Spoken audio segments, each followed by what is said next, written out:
Bunny TV ప్రేక్షకులకు నమస్కారం. ఇప్పుడు మనతో పాటు బ్రహ్మశ్రీ చైతన్య ఆచార్య గురువుగారు మనతో ఉన్నారు. గురువుగారిని అడిగి అమ్మవారి యొక్క దేవీ నవరాత్రులు ఏ విధంగా చేసుకోవాలి, నవరాత్రులు అంటే 9 రోజులు కూడా ఏ విధమైన కార్యక్రమాలు అంటే పూజా విధానం ఎలా ఉండాలి, కుంకుమ పూజ, మార్నింగ్ చేసే అభిషేకాలు కాడి నుంచి గురువుగారిని అడిగి అన్ని విషయాలు తెలుసుకుందాం. అమ్మవారి నవరాత్రులు 9 రోజులు చేస్తామండి. ఈ నవరాత్రుల యొక్క విశిష్టత ఏమిటయ్యా అంటే, అమ్మవారు ఎప్పుడూ కూడా మనల్ని అనుగ్రహించడం కోసం అనేక అవతారాలు ఎత్తుతారనమాట. అంటే ఫర్ ఎగ్జాంపుల్ మీరు చూడండి, చరిత్రలో ఇప్పటివరకు అనేక అవతారాలు ఎత్తిన దేవతలు ఒక విష్ణుమూర్తి, అమ్మవారి తప్ప మిగిలిన ఏ దేవతలకి అనేక అవతారాలు ఉండవు. పరమేశ్వరుడికి కానీ, బ్రహ్మదేవుడికి కానీ, వేరే దేవతలు ఎవరైనా సరే వారు ఆ యొక్క స్థితిగతుల్లో ఉంటారు తప్ప వారు వేరే అవతారాలు తీసుకోవాల్సిన అవసరం కూడా ఉండనట్టి పరిస్థితులు ఉంటాయన్నమాట. అంటే ఏదైనా ఒక కార్యక్రమం ఉద్ధరించడానికి కానీ కేవలం శత్రు సంహారమే ప్రధానంగా పుట్టిన దేవతలు విష్ణుమూర్తి, అమ్మవారు. కాబట్టి విష్ణుమూర్తిని విష్ణుమాయ అని అంటారు, అమ్మవారిని మహామాయ అంటారు. కాబట్టి మన చండీ సప్తసతి అనేది మార్కండేయ పురాణంలో అంతర్గతంగా ఉంది. ఈ అంతర్గతంగా ఉన్నటువంటి చండీ సప్తసతి దీన్నే దేవీ పురాణము అని కూడా అంటారండి. ఈ దేవీ పురాణంలో అమ్మవారు తన యొక్క చరిత్రని అమ్మవారే చెప్పడం జరిగిందనమాట. ఆ చరిత్రనే ఇప్పుడు ప్రాసెస్ బాగా అయింది, చండీ హోమం అని అందరూ చెప్పుకుంటున్నారు. ఈ చండీ హోమం యొక్క విశిష్టత కూడా ఇదే అనమాట. అంటే అమ్మవారు తన యొక్క శక్తితో ఎంతమంది రాక్షసుల్ని సంహరించింది, అదేవిధంగా ఆ శక్తితోటి ఎంతమంది సంహరించింది, ఆ యొక్క ఎంతమందికి వరాలను ఇచ్చింది, ఏ విధంగా ఆ చరిత్ర నడిచింది అనేది సురధుడు అనే ఒక రాజుకు, సమాధి అనే ఒక వైశ్యుడుకు అమ్మవారు తన చరిత్ర తనే చెప్పిందనమాట. దాన్నే దేవీ భాగవతము అంటారనమాట.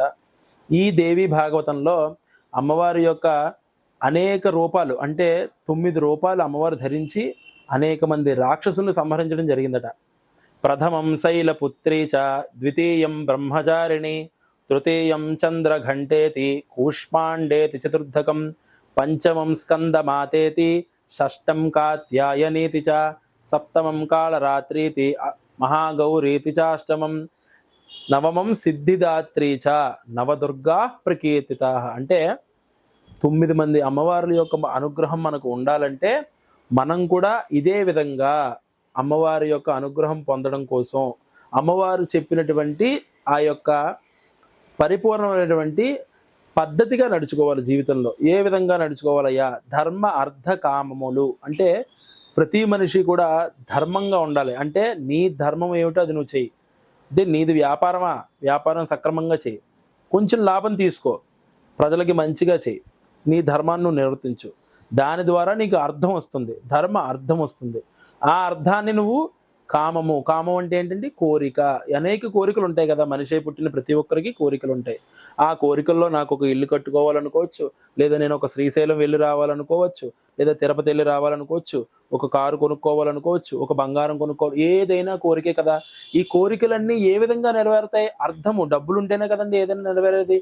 కాబట్టి ఈ ధర్మంగా వచ్చినటువంటి దాంతో ఈ అర్థంతో నీ కామము కోరిక తీర్చుకుంటే నీకు పరిపూర్ణమైన జీవితం అయ్యి చివరికి మోక్షాన్ని పొందుతావు అని అమ్మవారు ఏ విధంగా అయితే ఆ సురధుడు అనే రాజుకు, సమాధి అనే వైశ్యుడికు చెప్పడం జరిగిందో, అమ్మవారి యొక్క అవతారాలు అనేక విధంగా తీసుకుని ఆ అనేక మంది రాక్షసుల్ని, అంటే శుంభ నిశుంభులు అని, అలాగే అనేక మంది రాక్షసులు, రక్తబీజుడు అని, ఇంకా కూష్మాండేతి చతుర్థతి అంటే అటువంటి చాలామంది అత్యంత శక్తివంతమైన రాక్షసుల్ని అమ్మవారు సంహరించిందట. అంటే ఒక అధ్యాయంలో శుంభ నిశుంభులు అనే ఒక 2 రాక్షసులు ఉంటారు. ఆ రాక్షసుల్ని సంహరించడం కోసం అమ్మవారు తన వాహనమైనటువంటి సింహాన్ని పంపుతారట. ఆ సింహం యొక్క గాండ్రింపుకే అక్కడ ఉన్నటువంటి శత్రు సైన్యం అంతా కూడా మరణించడం జరుగుతుందట. ఇటువంటి శక్తివంతమైనటువంటి శక్తులతోటి, యుక్తులతోటి అమ్మవారు వాళ్ళందరినీ కూడా సంహరించింది. ఆ సంహరించి దేవతలందరికీ కూడా మంచి జరగడం చేసిందనమాట. ఈ విధంగా అమ్మవారు 9 అవతారాల్లో మనకి వస్తూ, ఆ 9 అవతారాల్లో మనకు అనుగ్రహిస్తూ, అమ్మవారు ప్రతి సంవత్సరం కూడా మనల్ని, దీన్నే దేవి నవరాత్రులు అంటారు కదండి. మనకి చాలా మంచి అందరికి ఇష్టమైనది దసరా అనే పేరు అనమాట. అంటే విజయదశమి అంటే దశమి అనేది తిథి అందరికీ తెలిసే. విజయదశమి అంటే అమ్మవారు విజయం సాధించిన రోజు. ఏ విధంగా విజయం సాధించింది? మహిషాసురుడు అనే ఒక రాక్షసుణ్ణి మహిషాసుర మర్దిని అయింది. అంటే మర్దించడం అంటే మరణించడం చేసేలా చేయడం అనమాట. అంటే మహిషాసురుణ్ణి అమ్మవారు మరణించేలా చేసింది, అంటే చంపింది. ఏ విధంగా చంపింది? తన యొక్క శక్తాయుధంతో శూలంతో మరణింపజేయడం చేసింది. అంటే అమ్మవారు 10 రోజులు యుద్ధం చేసి మహిషాసురుడు అనే రాక్షసుని సంహరించడం వల్ల మహిషాసుర మర్దిని అయింది. అప్పుడు అమ్మవారిని దేవతలందరూ వచ్చి స్తుతించి శాంతించు తల్లి అని చెప్పడం వల్ల చివరికి రాజరాజేశ్వరి దేవి అయి అందరినీ అనుగ్రహించి అందరికీ వరాలు ఇచ్చిందనమాట. ఈ విధంగా మనం చరిత్రలో తెలుసుకున్న ప్రతి విషయంలో కూడా అమ్మవారు, అందుకే మీరు చూడండి విష్ణుమూర్తికి ఉన్న నామాలే అమ్మవారికి కూడా ఉంటాయి. మీరు ఎక్కడైనా అబ్జర్వ్ చేయండి, విష్ణుమూర్తి వైష్ణవి దేవి అంటారు, వరాహస్వామి వారాహిదేవి, ఇలా అనేక రూపాల్లో అమ్మవారు తన యొక్క, ఎందుకంటే విష్ణుమూర్తి సోదరే కదండి పార్వతీదేవి. ఈ విధంగా ఉండడం వల్ల శక్తి అంటే శక్తాయుధం అంటారు కదండి. సుబ్రహ్మణ్యేశ్వర స్వామికి వరప్రసాదంగా ఇచ్చింది కూడా అమ్మవారే. అందుకే సుబ్రహ్మణ్యేశ్వర స్వామికి శక్తాయుధం అంటారు, దాన్నే వేలాయుధం అంటారు తమిళ వాళ్ళు. అంటే సింగిల్ ఒక శూలమే ఉంటుంది, దాన్ని శక్తాయుధం అంటారు అనమాట. 3 శూలాలు ఉన్నది త్రిశూలము, పరమేశ్వరుడు ఆయుధం, అందరికీ తెలుసు కదండి.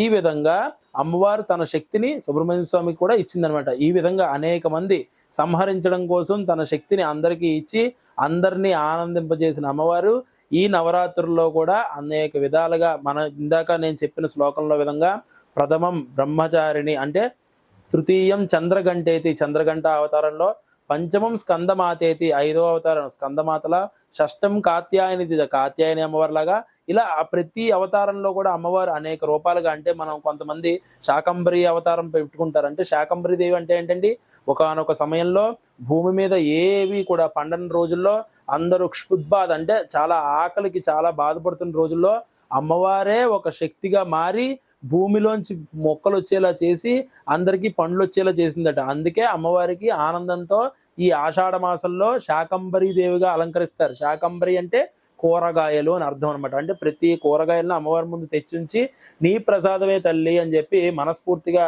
ఆ ప్రసాదాన్ని అందరికీ ఇస్తారు. అదే విధంగా ఒక్కొక్క అవతారంలో ఒక్కో విధంగా, కొంతమంది హస్త కంకణ అలంకరణ అంటే ఏంటండి, గాజులతో అలంకరిస్తారు. కొంతమంది మహాలక్ష్మి అలంకరణ అంటే ఏంటండి, డబ్బులు కరెన్సీతో అలంకరిస్తారు. ఎవరు ఇష్టం వచ్చినట్టుగా వాళ్ళు చేసినప్పటికీ చివరికి మనకి కావలసినది అమ్మవారి అనుగ్రహమే. కాబట్టి ప్రతి మనిషి కూడా అమ్మవారు చెప్పినటువంటి సత్ప్రవర్తనతో నడుస్తూ ఈ అమ్మవారి నవరాత్రులు కూడా విశేషంగా చేసి అమ్మవారి ప్రసాదాన్ని స్వీకరించి అందరూ కూడా శుభంగా ఉండాలని నమస్కరిస్తున్నాను. జై శ్రీరామ్.